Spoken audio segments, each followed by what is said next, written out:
اعوذ باللہ من الشیطان الرجیم بسم اللہ الرحمن الرحیم۔ سابقہ امت مسلمہ بنی اسرائیل، ان کے ساتھ خطاب کا سلسلہ سورہ بقرہ میں 5ویں رکوع سے شروع ہوا اور 15ویں رکوع کے آغاز تک چلے گا۔ یہ 10 رکوع ہے۔ عرض کر چکا ہوں بار بار، اور اس کو میں چاہتا ہوں آپ اچھی طرح ذہن نشین کر لیں کہ اس میں سے پہلا رکوع جو ہے وہ دعوت کا ہے، وہ بہت فیصلہ کن ہے۔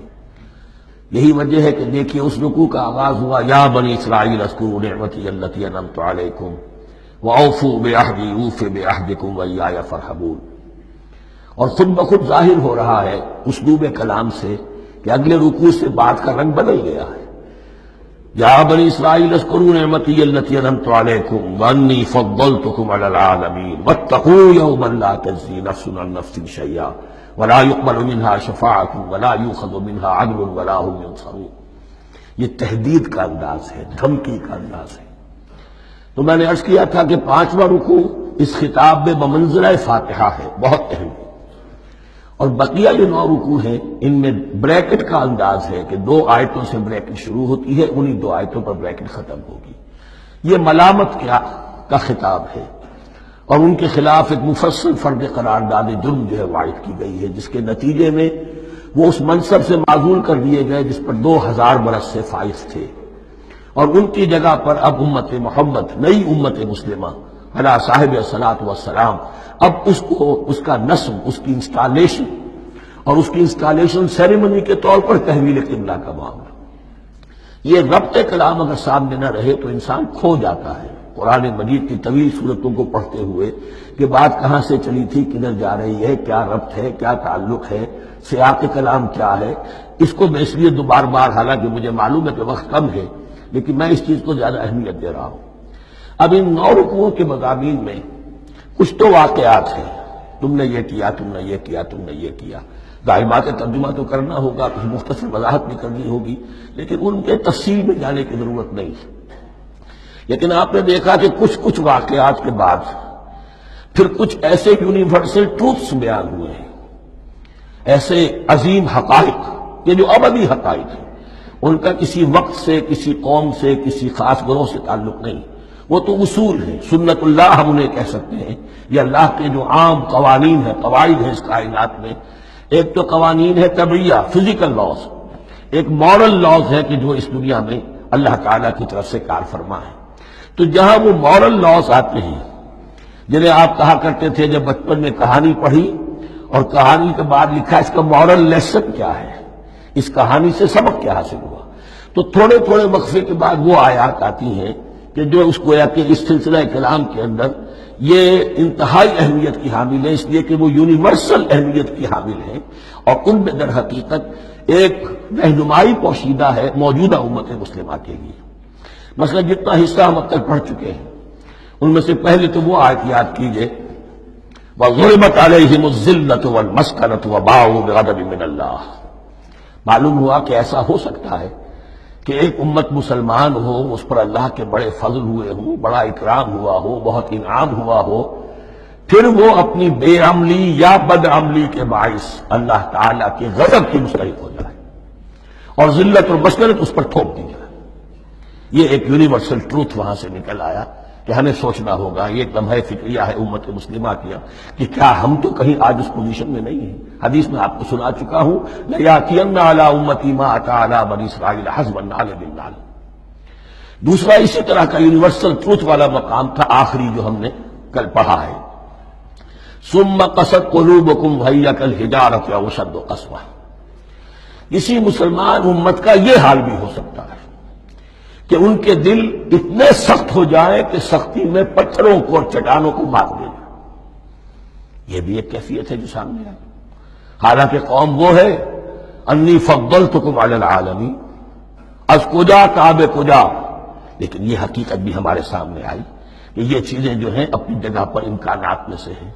البتہ یہاں ایک بات میں عرض کر دوں کہ اس قساوت قلبی میں پوری امت برابر مسلط جو ہے مبتلا نہیں ہوا کرتی، اس میں امت کے جو قائدین ہوتے ہیں اور امت مسلمہ کے قائدین اس کے علماء ہوتے ہیں، سب سے زیادہ شدت کے ساتھ یہ خرابی ان میں آتی ہے۔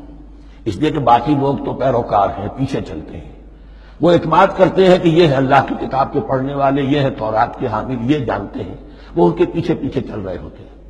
لیکن جو لوگ جان بوجھ کر اللہ کی کتاب میں تحریف کر رہے ہوں، انہیں تو پتا ہے ہم کیا کر رہے ہیں۔ جو لوگ جان بوجھ کر حق کو پہچان کر اس کا انکار کر رہے ہیں، انہیں تو پتا ہے کہ ہم کیا کر رہے ہیں۔ در حقیقت یہ سزا ان پر آتی ہے۔ یہ بات اب ان آیات میں جو آج ہم پڑھنے چلے ہیں بہت زیادہ واضح ہو جائے گی انشاءاللہ۔ فرمایا افتطمعون ان یؤمنوا لکم، تو اے مسلمانوں کیا تم یہ توقع رکھتے ہو کہ یہ ایمان لے آئیں گے تم پر، تمہاری بات مان لیں گے؟ ظاہر بات ہے مسلمانوں کو توقع تھی کہ مشرکین مکہ تو بہت دور تھے دین سے، توحید سے دور، رسالت کا کوئی تصور ہی نہیں، کتاب تو ان کے پاس تھی ہی نہیں۔ یہ تو یہود ہیں اور ان کے پاس تو کتاب رہی ہے، یہ موسیٰ کے ماننے والے ہیں، یہ توحید کے علم بردار ہیں، یہ آخرت کا بھی اقرار کرتے ہیں، تو انہوں کو جھٹپٹ مان لینا چاہیے۔ تو جو مسلمانوں کے دل میں، عام مسلمانوں کے دل میں جو حسن ظن تھا، اب در حقیقت یہ اس کو ایڈریس کیا جا رہا ہے۔ افتطمعون ان یؤمنوا لکم، تمہیں بڑی طمع ہے، کوشش ہے، تمہاری خواہش ہے، آرزو ہے، تمنا ہے، توقع ہے کہ یہ بات مان لے گے تمہاری۔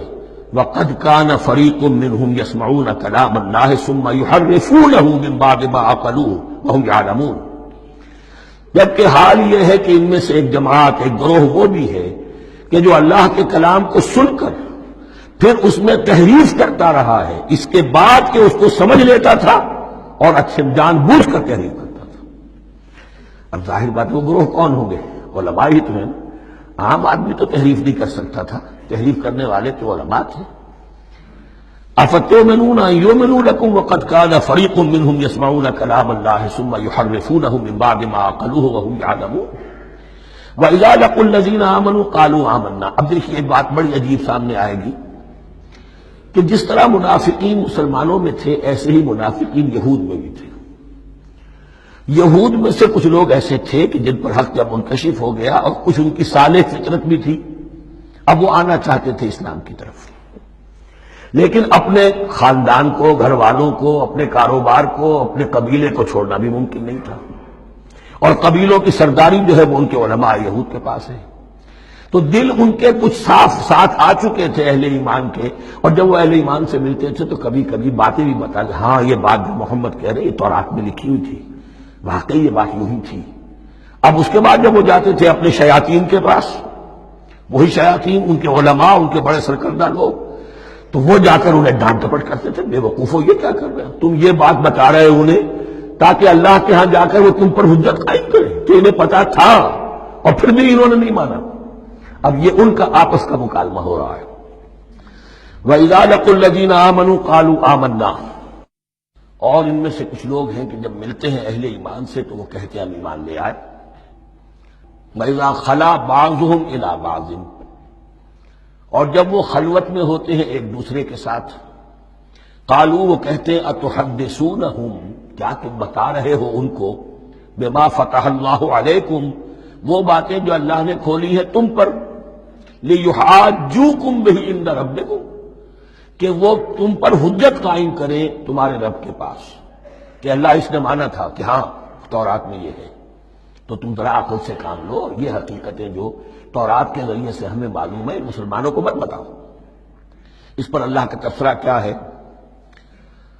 افلا تعقلون، یہ تو ابھی انہی کا قول ختم ہوا کہ کیا تم عقل نہیں ہے کہ تم ایسا بے وقوفی کا کام کر رہے ہو؟ اولا یعلمون، یہ تبصرہ اللہ کا، کہ کیا یہ لوگ نہیں جانتے ان اللہ یعلم ما یسرون وما یعلنون، کہ اللہ تو جانتا ہے وہ سب کچھ بھی جو وہ چھپاتے ہیں اور وہ سب کچھ بھی جسے وہ ظاہر کرتے ہیں۔ تو چاہے یہ باتیں مسلمانوں کو بتاؤ نہ بتاؤ، اللہ کی طرف سے تو محاسبہ ہو ہی جانا ہے، لہذا یہ بھی ان کی ناسمجھی کی دلیل ہے۔ صدق اللہ العظیم۔